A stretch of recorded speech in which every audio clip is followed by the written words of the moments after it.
Hey there, Rye the Car Guy here with a quick video on how to replace the drive belt or serpentine belt in a Nissan Titan.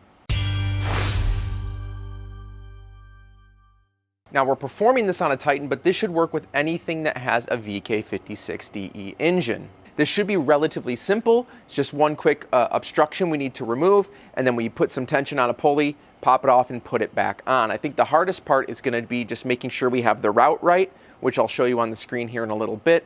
And of course, I'll put on the screen right now the model of the actual belt that I purchased, and I'll put a link in the description if you want to pick it up. Jumping right in here, we have two clamps and then two little hoses here. We're just going to remove the resonator and the intake hose to really just to get more access. You might actually be able to get away without doing this, but we can see, you know, for the sake of filming, I'm going to do it anyways, but it does say to remove this before continuing, so that's what we're going to do.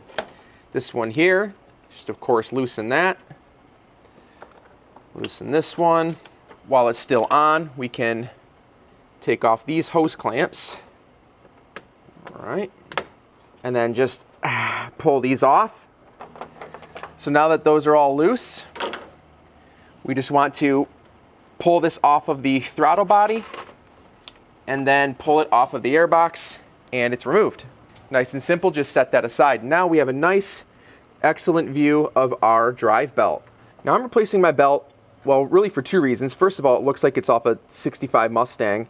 And secondly, it's squealing when I first start it up. So you can inspect your belt, and you know, if it's in really good shape and it's not making noise, you should be good. But there's usually a few reasons that you want to replace it, mostly because it starts making noise, or sometimes they break or slip off. Another thing you want to check is down here, there's an indicator to see if your tensioner is getting a little sad.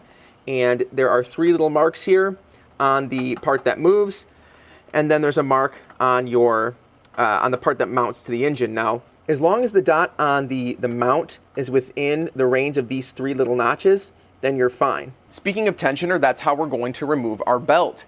There is a little nut on the front of the tensioner here, and we just need to get a 14mm socket, put it on there, and release the tension on the belt. I'm going to use a breaker bar. It's going to make it a lot easier, but if you do have a 14mm wrench, you should be able to make it work. It's just going to be a little bit harder to release that tension.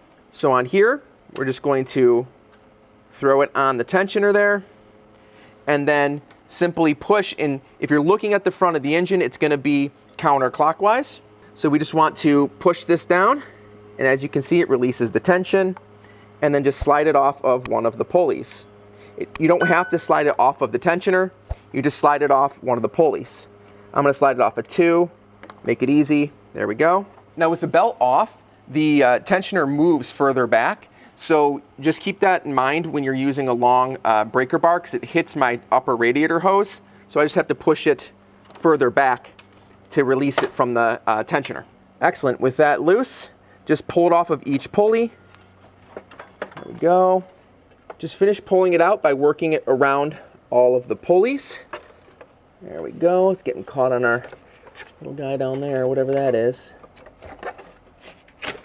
Excellent. So now that that's out, let's go get our new one and slap it back in. Now before we go get our new one, let's take a look at the old one. As you can see here, there's a lot of wear on the outside of the belt, but if you look on the other side, you'll see that if you bend it back, there's a lot of dry rot going on here. Hopefully the camera picks that up, but you'll see a lot of cracking. And what that indicates is that, of course, the rubber is just getting really dry, and you can actually feel it and even hear it probably. It's super, super dry, and that's probably why it's starting to slip on mine and making that squealing noise. Eventually, once it sort of warms up, it tends to stop squealing, but that is an indicator that our belt needs to get replaced. Line that up against our new one, and actually you can see our grooves as well. These grooves have been worn down quite a bit. The new ones are a lot tighter, and of course when you flip them back, they're not going to crack from dry rot. And of course the other side, you know, that's great and all, but the other side looks good as well. One last thing before you get started, you'll want to just make sure that your new belt and old belt are the same size, or at least very similar. Your old belt might be a little stretched, but make sure they're the same before you try to go through all the trouble of installing it. So how do we install it back in? Well, on the bright side, this engine uses a castellated belt. So what you'll see is if the pulley has grooves obviously you put the groove side down, and if it's smooth like the tensioner, then you put the smooth side down. So it's pretty easy to remap it. The toughest part is really just getting it fed into all the places that it needs to be. So here's how it needs to be routed around all of the pulleys. And what I like to do is, since it goes over top of the fan clutch, I like to just fold both sides like this, put one side to the right of the fan clutch, one side to the left. So let's start that. All right. Excellent.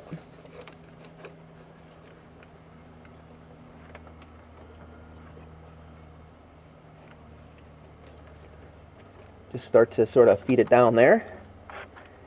That's gonna go like that. That goes up there. Awesome. Need to go get myself a stool. Since I raised the front of the Titan, this thing is kind of tall to get to, but all right, on the right side, we just have to feed that down underneath that pulley. There we go. Pull this side up. There's a little idler kind of hiding underneath the radiator hose on the right, so don't forget about that one. Luckily, when these belts are pretty rigid, you can kind of manipulate them from far away by like rotating the belt, and it acts a certain way. Of course, we're getting sand on it right away. Super awesome.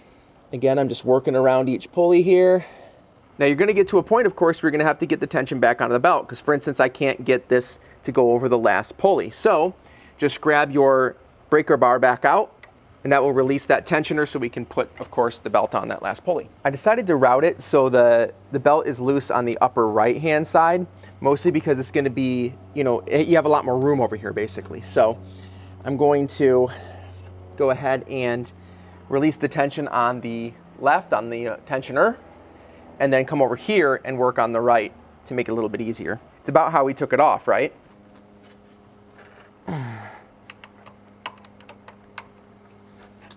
All right, so I have it up here. Hopefully you saw that. I don't know if my camera was turned the right way, but now that that's there, just gotta pop this up onto that. Awesome. Okay, let your tension go.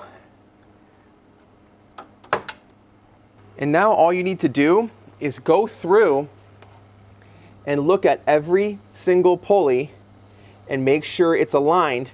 Obviously, when you have the grooves down, you have little ridges here, and make sure that they're within the ridges. Make sure everything looks good. Once that's good, you can start it up and make sure it doesn't slip off. Well, that's it, my friends. It's relatively simple. If you do have a friend that can kind of hold that tension for you on that tensioner, it'll make things a lot easier. That way you can use both hands. Otherwise, you're doing it one-handed the way I did. If you get the bolt on all of the pulleys, but you notice one or two are misaligned, don't worry about it. You don't have to start over. Just put some tension on that tensioner, or release some of the tension on the belt, and then just sort of wiggle them back into place. And then, of course, let that tension get back on the belt, and it should lock in.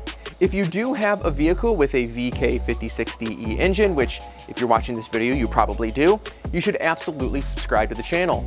I've been creating a lot of videos on this platform, and we'll be doing a heck of a lot more. If you did find this video helpful, please help me by scrolling down and clicking that like button and joining in on the comments. That's gonna be it from me today. Hope you all have a wonderful day. See you in the next one.